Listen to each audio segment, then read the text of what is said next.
Hi, my name is Janice, and I am 25 years old. I work as a programmer, and to most people, that sounds mysterious and cool. But to put it plainly, my life is an endless sitting in front of a flickering screen, giving birth to lines of code in a dreary office that smells of stale coffee and hopelessness. That Tuesday evening, I was trudging home slowly, almost listlessly, feeling the full weight of another endlessly long day spent fixing other people's utterly idiotic mistakes on my shoulders. A dull ache was tightening my temples. The world was swimming before my eyes, and the only saving anchor in this chaos was an obsessive desire to eat something hot and plunge into the abyss of sleep, losing myself on my old bed. Before we continue, I'm very curious. What country are you from, dear listeners? Write in the comments where you're listening from. And now, let's continue. No sooner had I crossed the threshold than, obeying automatism, my legs carried me to the bathroom to wash off not just the city dust, but also the invisible grime of the day with cool water. However, as soon as I dried my hands, I was stopped by a familiar, painfully dear smell. The house smelled of my mother's stew, with that distinct note of bay leaf and the aroma of cumin. This was, in fact, very good news, the best of the entire day, because I was literally starving, and the thought of a hearty dinner seemed the only bright spot. I entered the dining room, which already smelled of coziness and childhood, and almost lifelessly flopped down into my usual, ordinary spot at the table, marked by wear from long service. Dad was already presiding at the head of the table, and on both sides sat my younger sisters, 20-year-old Sarah, a college student with a perpetual mysterious smile on her lips, and 17-year-old Emma, still a schoolgirl, whose face usually expressed only boredom or caustic sarcasm. I was already reaching for the large faience platter, intending to serve myself a generous portion, when Mom, who was standing by her chair, suddenly cleared her throat. She did it in a very specific, familiar way from childhood, short and insistent.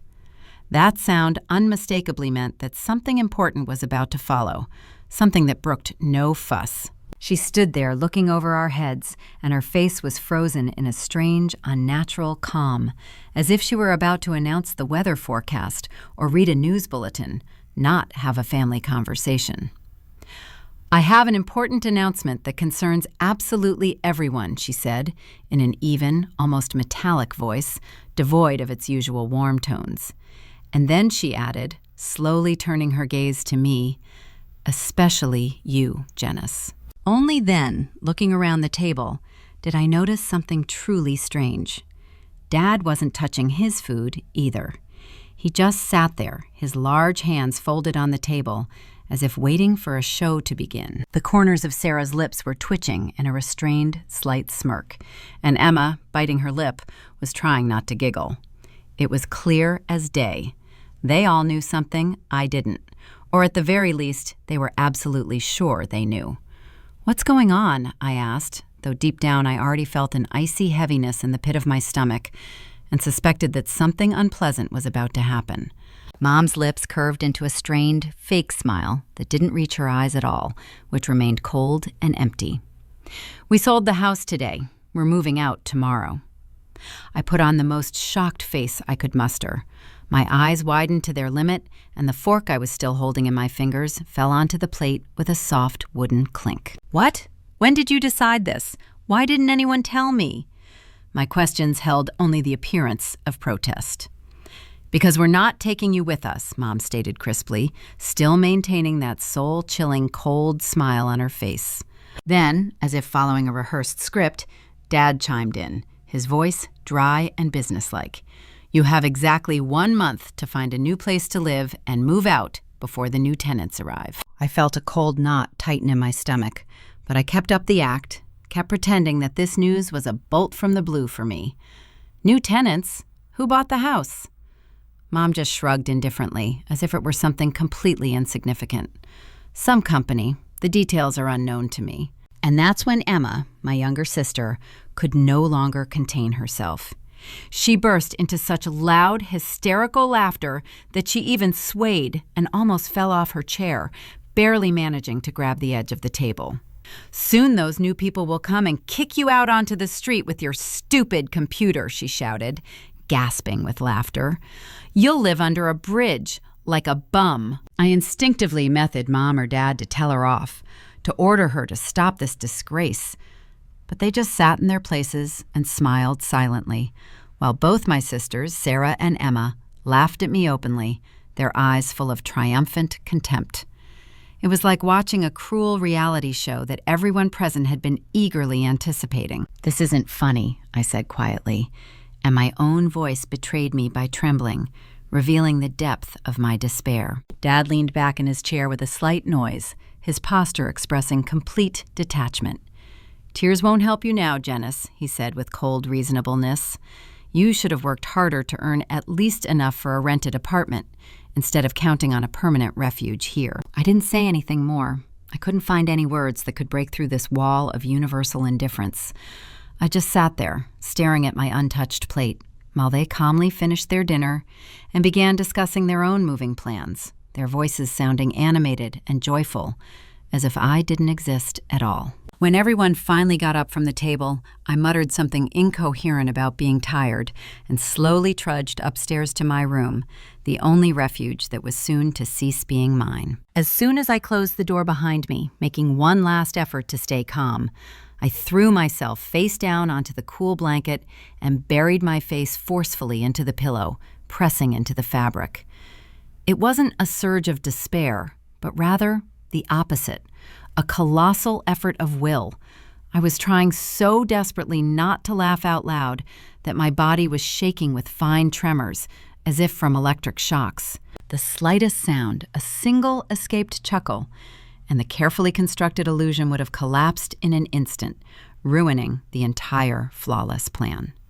Truth be told, I had known about the sale of the house for 2 long months, living each day in anticipation of this evening. I knew it better than anyone, because I was the buyer. Well, to be precise in wording, my company was buying the house. But in this context, it was one and the same. The essence didn't change. My parents, sitting downstairs at the table, had no idea that their own daughter, quiet and inconspicuous Janice, was the very anonymous company to which they had just triumphantly sold their nest. But to understand why that moment seemed so sweet and perfect to me, one had to delve into the past and see what my life was really like within the walls of this house, next to these people. My parents had never tried to hide their overt, almost demonstrative preference. They loved Sarah and Emma immeasurably more than me. It didn't take the form of crude cruelty. I was never beaten, never left hungry. I was fed, clothed in unfashionable but clean clothes, and given a roof over my head. However, the poison of favoritism was in the very air. It permeated their every action, every word. When Sarah turned 16, they threw a grand party for her, inviting all her classmates, with a professional DJ gracing our modest garden. On my own 16th birthday, just 5 years ago, I was given a modest cake from the nearest supermarket and, without looking up from the TV, they tossed a brief "Happy birthday" my way. For her 18th birthday, Sarah got the keys to a shiny new car, while I was given a $20 bill and a card with a printed congratulation for graduating from high school. Every summer, they packed their bags and took my sisters away, to the sea or to distant relatives, and I always had to stay behind in the empty house because, as they invariably said, someone needs to look after the house. But the real ordeal, which echoed with an icy pain inside me every time, was Christmas. Under the glittering tree, there was always a mountain of brightly wrapped gifts for Sarah and Emma. Dolls, dresses, jewelry, gadgets. From an early age, I had learned to buy myself something practical and necessary, a pair of socks, a set of pens, notebooks, and put it under the tree in advance to create the appearance of participation in the family ritual. At 15, finally tired of humiliating requests and inevitable refusals, I got a job after school at a local grocery store. I desperately wanted to have my own money so I would never have to ask for anything again. My first paychecks, smelling of sweat and perseverance, I spent on a used, worn-out laptop bought from a pawn shop. At school, I signed up for free programming courses and, to my own surprise, discovered that I was quite good at speaking the language of machines.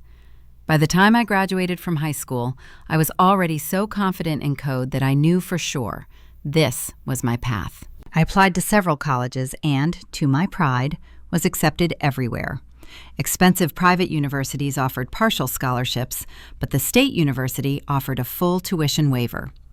I remember how at dinner, trying to sound as calm as possible, I told my parents about my admission. Their faces lit up with a semblance of joy for a couple of seconds, but as soon as I mentioned that for some options I would need financial assistance, my dad, without even looking up from his plate, said, "We are not paying for your college. We are saving that money for Sarah's and Emma's education." I had expected this, because by then I had learned not to expect anything else from them. So I just nodded and said I would go to the state university. After all, it was a good program, and free tuition is free tuition. During my college years, I continued to work part-time and live at home, saving every penny. In my second year, fate brought me together with a guy named Jake in an advanced programming class. We discovered that our minds worked in surprising sync, and soon we started working on freelance projects together, developing small but in-demand programs and applications that could be sold profitably. We split all earnings equally, and soon I started earning more than I could ever have imagined in my wildest dreams while standing at the grocery store checkout. The strangest and, if you think about it, ironic thing was that by that time I was already earning steadily more than my father, who had worked for 2 decades as a manager in a hardware store. But I never, not once, breathed a word to my family about my real income. I consciously continued to wear the same faded, worn-out clothes, drive my beat-up, oil-burning Honda Civic, and carefully play the part of a perpetually needy student barely making ends meet. Throughout my university life, I was practically invisible in my own home, a silent ghost whose presence was only noticed when it was time to wash the dishes or look after the house. My parents took Sarah and Emma on lavish family vacations with enviable regularity, to Florida, to California, eagerly posting photos on Facebook of them beaming in front of amusement parks or sun-drenched beaches. My place was always here, in the empty house. The official reason was to look after the property, but the unspoken bitter truth was that they simply didn't want my company. My birthdays were the milestone where their indifference manifested with particular, hurtful clarity. Every year, grand celebrations were held for Sarah and Emma, with crowds of friends, balloons, party poppers, and expensive, carefully chosen gifts. On my day, I would wake up to silence, undisturbed by a single congratulatory voice. Only in the evening, when I myself brought home a tiny, lonely cake in plastic packaging from the supermarket, would they seem to wake up and, casting a distracted glance, mutter, "Oh yes, happy birthday, Janice," and immediately forget about it. For 4 long years, this was the pattern of my life. I went to lectures, returned to my cell-like room, worked on software projects with Jake all night long, him connecting remotely, and convincingly played the part of someone on the verge of financial ruin. In reality, our modest business with Jake was generating quite a tangible income. We were creating and successfully selling specialized software for small businesses. Nothing revolutionary, but reliable and practical. Inventory management systems, intuitive accounting modules, programs for automating routine reports. It worked flawlessly, and clients were willing to pay for quality. When I graduated from college at 22, not a single family member was at my graduation ceremony. That very day, Sarah had some minor school volleyball tournament, and my parents, without batting an eye, said that supporting her was more important for them. Jake's family, kind and warm-hearted, kindly invited me to share the day with them, which was, of course, a nice gesture, but it couldn't overshadow the hurt that my own family didn't care. A few days after graduation, my mom cornered me in the kitchen, which smelled of yesterday's stew. "Now that you're done with studying," she declared, crossing her arms, "it's time for you to start paying rent. $800 a month, starting next week." I just nodded silently, showing not the slightest protest. Okay. $800. By local standards, it was even a low rate for a room, and by that time I was earning significantly more. But they had no need to know that. "And you need to start buying your own food," Mom added in an icy tone. We're not a charity here." "Of course, no problem," I replied, feeling everything inside me tighten with cold calmness. They had no idea that Jake and I had been working on something truly big throughout the last months of college. We had invested all our savings into it and registered our own software development company. We rented a tiny, cheap office that was essentially 2 countertops and dismal lighting, but with unlimited high-speed internet, which was all we needed for now. We lived on instant noodles and energy drinks for months, investing every cent we earned into the business. Jake's girlfriend thought we were hopeless fanatics, and my family simply solidified their opinion that I was a failure, since I stubbornly continued to wear an old sweater and drive a beat-up Civic. But then, when I turned 24, fate took a sharp turn. We spent almost 2 years creating an incredibly complex, multi-level program for managing global supply chains. It was an order of magnitude more complex and sophisticated than anything we had done before. We were on the verge of complete physical and moral exhaustion, practically broke, and, to be perfectly honest, we ourselves weren't entirely sure if our brainchild would function in a real market. But then, as if by magic, fate smiled upon us. A major logistics company, a household name, somehow heard about our program through word of mouth, via a chain of former clients. Their technical specialists gave it a thorough test, and to our utter amazement, they not only liked it, but were absolutely thrilled with it. An official offer followed that took our breath away. They wanted to buy the product outright.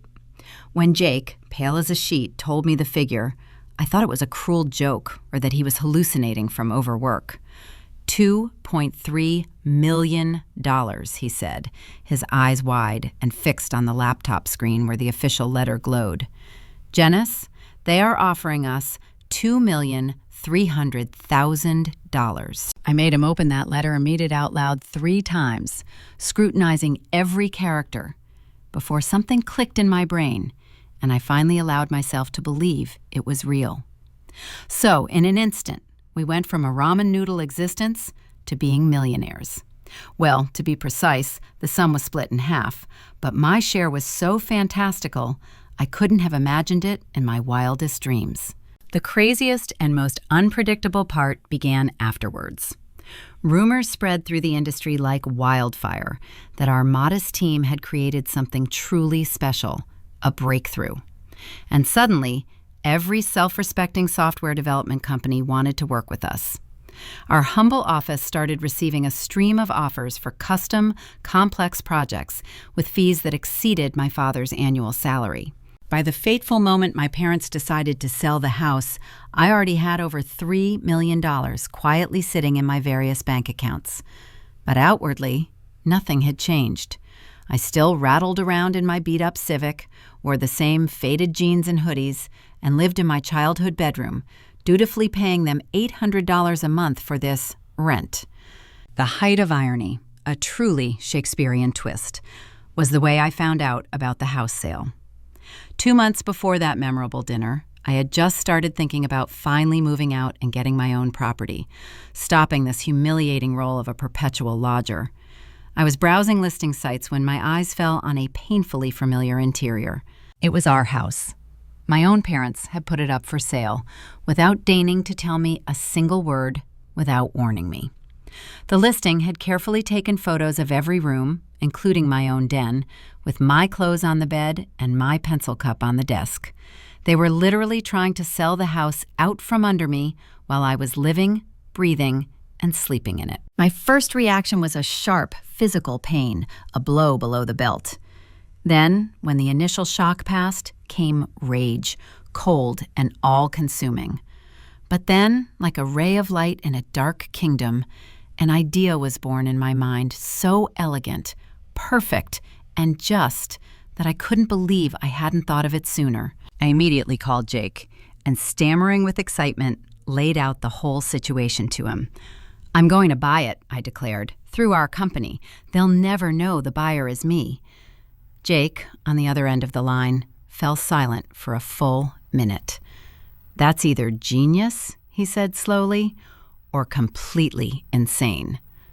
"Probably both," I agreed. I hired a real estate agent, giving him strict instructions to conduct all negotiations on behalf of our development company. My unsuspecting parents were confident they were dealing with some abstract investor wanting to acquire their house as an asset. They couldn't possibly imagine that their own daughter was on the other end of the deal. The whole process took about 6 weeks, and all that time my parents bustled around the house, making grand plans to move, looking for a new place to live. Sarah was thrilled at the prospect of being closer to college, and Emma was ecstatically dreaming of a big bedroom in the future house. And I just sat at the table with them during that time, listened to their conversations, nodded, and feigned complete uncertainty about my own future. Inside, I was convulsing with laughter, but I held myself in check with an iron will, not allowing a shadow of a smile to touch my lips. The day before the final closing, I was working on a new project in my room when my parents' voices reached me through the slightly open door, talking in the hallway. I almost feel bad we didn't tell Jenna sooner, my mother's worried voice sounded. She's going to be terribly shocked. She'll figure it out, my father retorted in his usual impassive tone. Maybe this will finally push her to actually achieve something in life. I had to press my face hard into the pillow to stifle the fit of wild, hysterical laughter rising in my throat.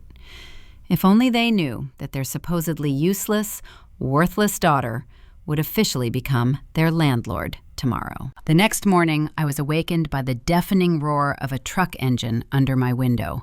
I pulled back the curtain and saw my parents busily loading the last suitcases into their car trunk, while burly movers in blue coveralls were steadily carrying boxes and furniture out of the house, seemingly carrying out the very memory of our life together. They had packed absolutely everything, except for the few things in my room and the most essential kitchen appliances, left perhaps out of a ghostly sense of duty or simply forgetfulness. Taking my time, I got dressed and went downstairs into the realm of emptiness and echoing sounds. Mom was standing in the middle of the living room, which just a day ago had been full of life, checking something on a long list on her tablet. Seeing me, she looked up, and that same painfully familiar fake smile that didn't reach her eyes bloomed on her face again. "Well, Dennis, that's it. We're leaving," she said, coming so close to me that I could smell her perfume mixed with the smell of dust. She stood right in front of me, straightening her back. "You have exactly 1 month until the new owners appear. I strongly recommend you start looking for an apartment today." I tried to put the most unhappy and worried expression I could muster on my face. At that moment, Sarah walked past, carrying her last designer bag, and couldn't resist throwing one last poisonous comment. "Good luck finding housing you can actually afford on your pathetic salary," she said, smiling sweetly. "Maybe you'll get lucky and find a nice cardboard box under the bridge." Emma, standing nearby, snickered sarcastically. "Or she can live in her wreck," she added. "Oh, wait. That piece of junk probably won't even start half the time." Dad came in from outside, casting a quick, businesslike glance around the empty room. "The movers are done. Let's go," he said shortly, without emotion. And just like that, without looking back, they left. I remained standing by the window, watching as their car smoothly pulled away from the curb and disappeared around the corner. Not one of them looked back at the house where years had passed. Not one glanced at me in the window. Soon the movers, finished with their work, noisily slammed the truck's rear door and also drove away, leaving behind an oppressive silence. As soon as the street was empty, I took out my phone and called Jake. "They're gone," I said as soon as he picked up. "Bring beer and pizza. We're celebrating." Jake showed up at the doorstep exactly an hour later with a case of cold beer and 2 large, steaming pizzas. We settled right on the bare floor in the empty living room, ate pizza straight from the boxes, and drank beer in the middle of the day, and this simple feast seemed to me the most exquisite banquet in the world. "I still can't believe you actually pulled this off," Jake said, shaking his head in admiration. "Your own parents sold you their own house and don't even suspect it." The sweetest part of this story is that they are sure some random company will throw me out on the street in exactly 1 month, I replied, taking a big, satisfying gulp of cold beer. They have no idea that this place belongs to me now." "You are truly devious," Jake laughed, but his eyes showed approval. "Remind me never to get on your bad side." We spent the rest of the day pleasantly dreaming, making plans for what I wanted to do with the house. Truth be told, I didn't really want to change anything drastically. I had always liked the house itself, its layout and light, but it definitely needed new furniture to banish this oppressive feeling of emptiness and abandonment. The next day, for the first time in my life, I went shopping without worrying about prices or counting every cent in my head. I bought a huge, cozy corner sofa, a TV with a giant screen, a solid wooden dining set, and all the latest household appliances for the kitchen. The crown jewel of my purchases was one of those trendy coffee machines that makes perfect espresso with a hiss of steam, a symbol of a new, accomplished life. Over the next 6 months, I gradually settled into my new role as a homeowner. I continued to work actively with Jake. We developed new software and earned more money than ever before. Things were going so well that we had to hire 2 more programmers and move to a more spacious and presentable office. But the best, most valuable acquisition during all this time was the deafening silence that replaced the family's strife. No more caustic remarks, humiliating ignoring at dinner, painful observation of how my sisters got everything and I got mere crumbs from their table. I was finally free from all that oppression, and for the first time in many years, my soul found long-awaited, serene peace. When I turned 26, I allowed myself a real, truly fun party for the first time in years. Nothing fancy or pretentious, just Jake with his sweet girlfriend and a few of the closest friends from work, with whom I was connected not only by common projects, but also by genuine affection. We ordered so much food it would have been enough for a small squad, played board games until morning, and laughed heartily, celebrating the day. It was my first truly happy birthday in the last decade. Of course, neither my parents nor my sisters bothered to call or send even a short message. But, to be honest, I didn't even expect it. They had never bothered to remember my birthday in the past, so why would anything change now? About a week after that, while I was immersed in work, my mobile phone rang insistently. I was ready to ignore it, but seeing Mom on the screen, involuntary curiosity got the better of me. "Hello," I said, trying to keep my voice even and neutral. "Janice, what the hell is going on?" My mother's voice was sharp as a blade and full of uncontrolled anger. "Mrs. Peterson from next door called me yesterday. She claims you're still living in our old house.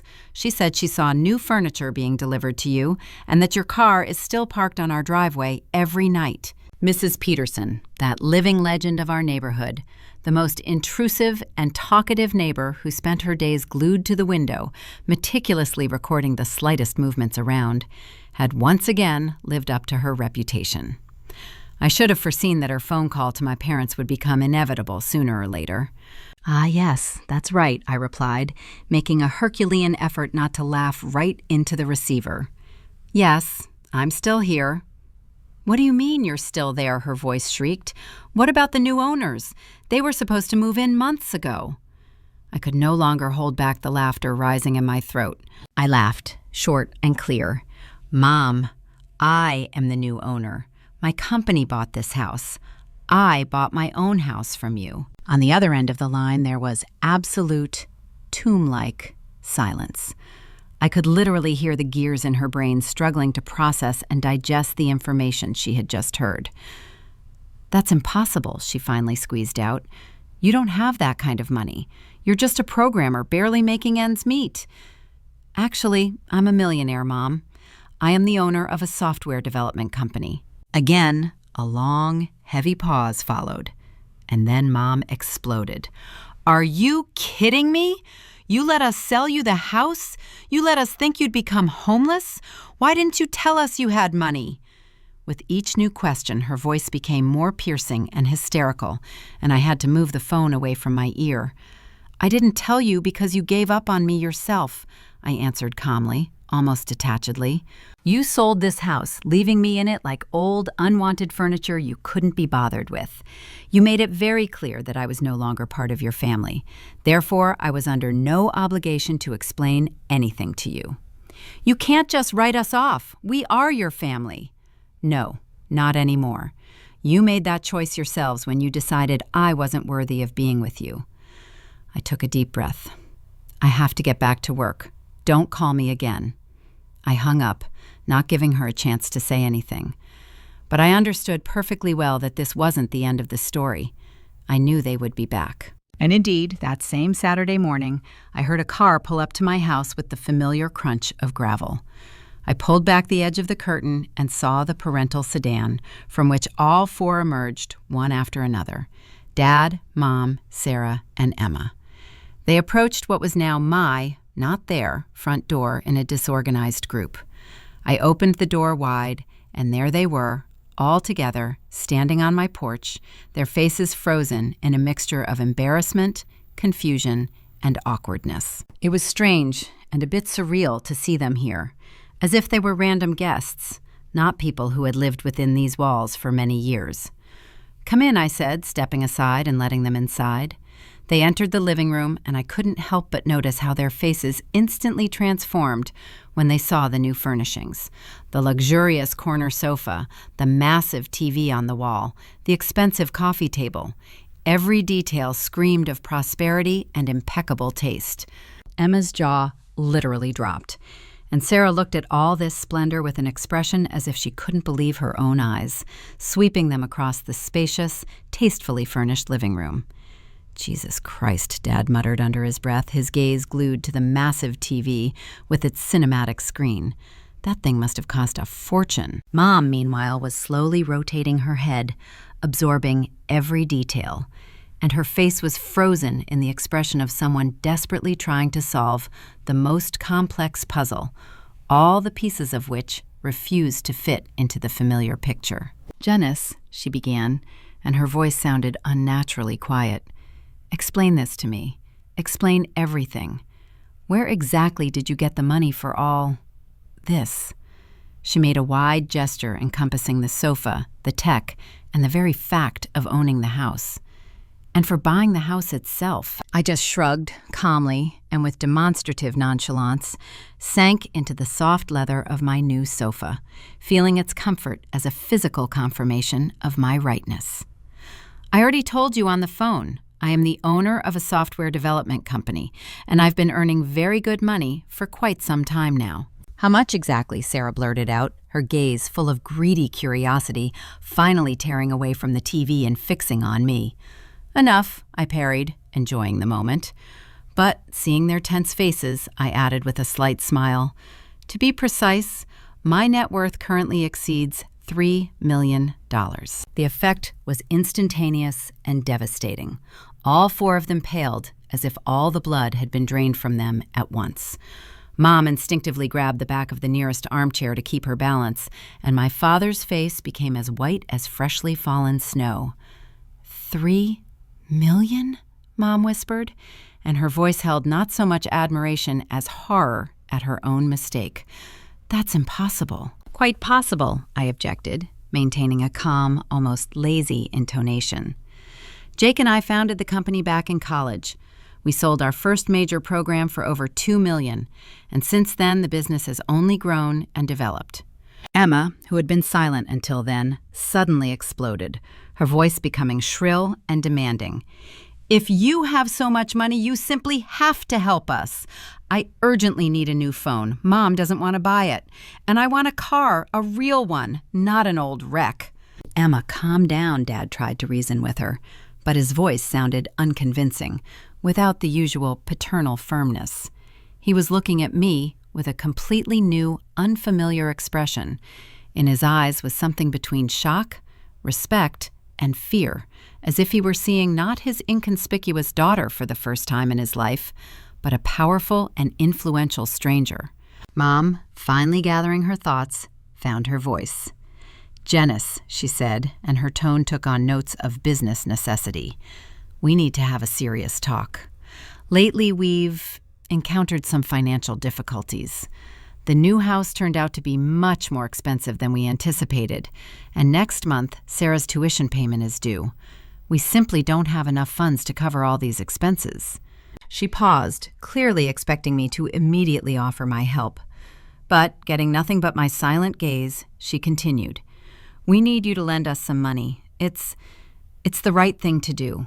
We are your family, after all." I slowly shifted my gaze from one to the other, from mother to father, from Sarah to Emma. They were sitting in my living room, in the house they had sold, abandoning me to my fate. And now they were asking me for money. The irony of the situation was so bitter and perfect that it almost physically pressed on my chest. "Let me make things clear," I began slowly, pouring all the accumulated cold of the years into every word. "You sold this house and left me here like old furniture you didn't take with you because it was unnecessary. You said I had 1 month to move out before the new owners would throw me out on the street. You laughed when Emma declared I would live under a bridge. And now you want me to give you money?" "We didn't know you had money then," Mom exclaimed, and tears were audible in her voice. If you had known, would you have taken me with you?" I interrupted her, and my voice sounded steely. "Would you have treated me better? Would you have actually behaved as if I were your daughter?" I rose from the sofa, feeling strength growing within me. "I don't think so. You would have just taken my money and continued to treat me like garbage, like the eternal Cinderella." "That's not true," Dad tried to object. But even to him, his words seemed empty and unconvincing. "Really?" I gave a cold laugh. "Because for the last 10 years, you made it very clear who the favorites were here. You took them on vacation and left me at home. You celebrated their birthdays and ignored mine. You paid for all their needs and told me to get a job if I needed anything." Sarah, who had remained silent until now, finally joined the conversation.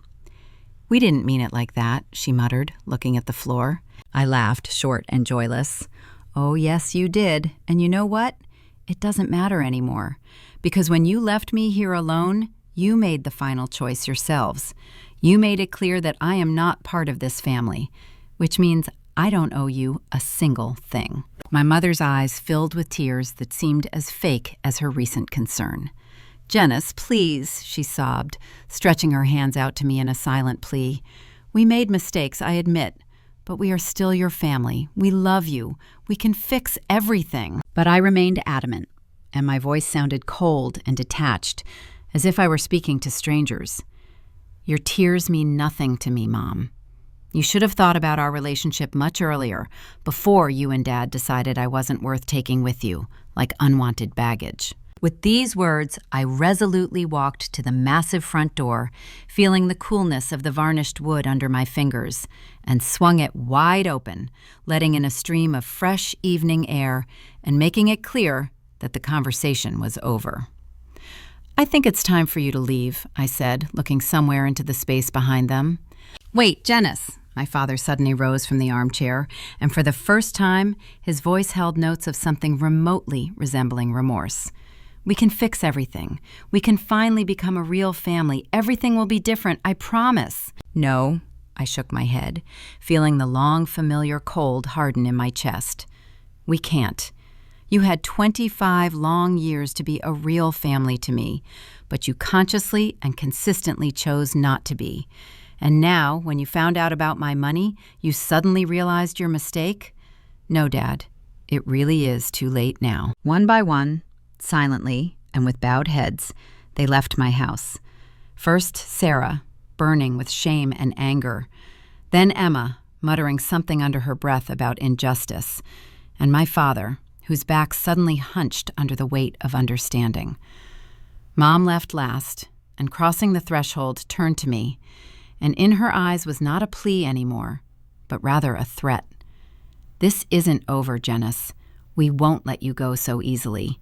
We are your parents." "Yes, it is over," I firmly parried, "and if you continue to bother me, I will not hesitate to get an official restraining order. Do you understand me?"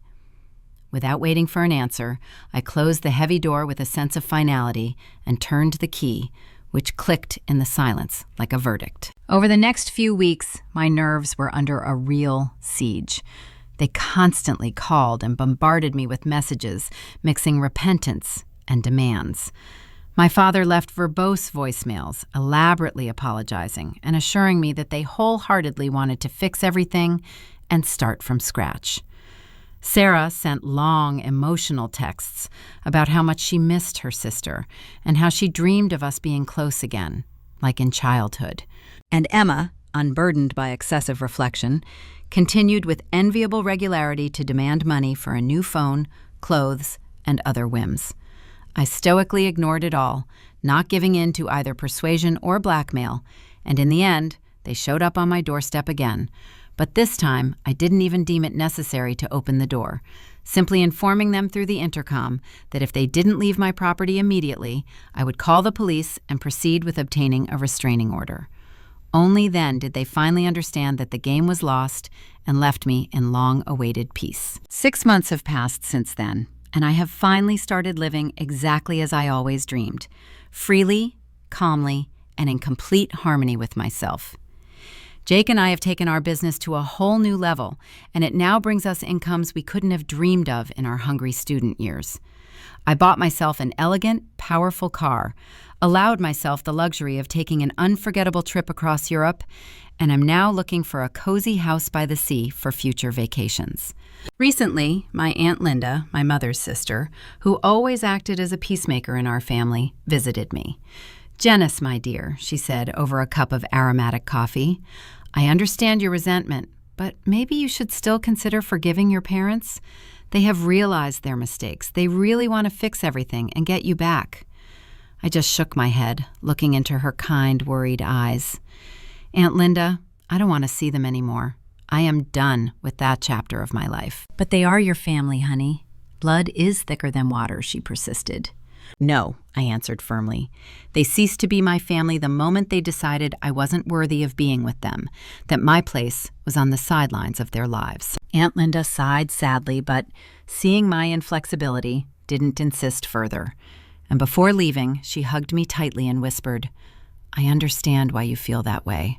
I just hope that someday you can find the strength to let go of this resentment for your own peace of mind." "I have already made peace with that chapter of my life," I answered sincerely. "I have a successful business that I love and value, my own home that has become a real fortress, and loyal friends who care about me not because of money, but simply because I am me. I no longer need people who want to see me nearby only when I can do something for them." Sometimes, in rare moments of quiet, I still catch myself thinking about what would have happened if I had revealed my success to them from the very beginning. Would they have treated me better? Would they have included me in their plans, called me just because, not only when they needed something? Perhaps, but it would have been fake, insincere, just like those crocodile tears they shed in my living room, begging for money. Their kindness and attention would have been bought by my wealth, not prompted by genuine, unconditional love. And if I'm to be perfectly honest, buying this house, which was such a shock to them, turned out to be the best, most liberating act of my life.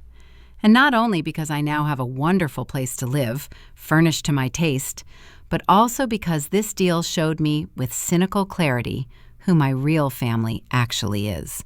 The people who were there not out of blood duty, but by the call of the heart. And it also proved to me with undeniable clarity that I am strong enough to stand up for myself, defend my boundaries, and build the life I always dreamed of.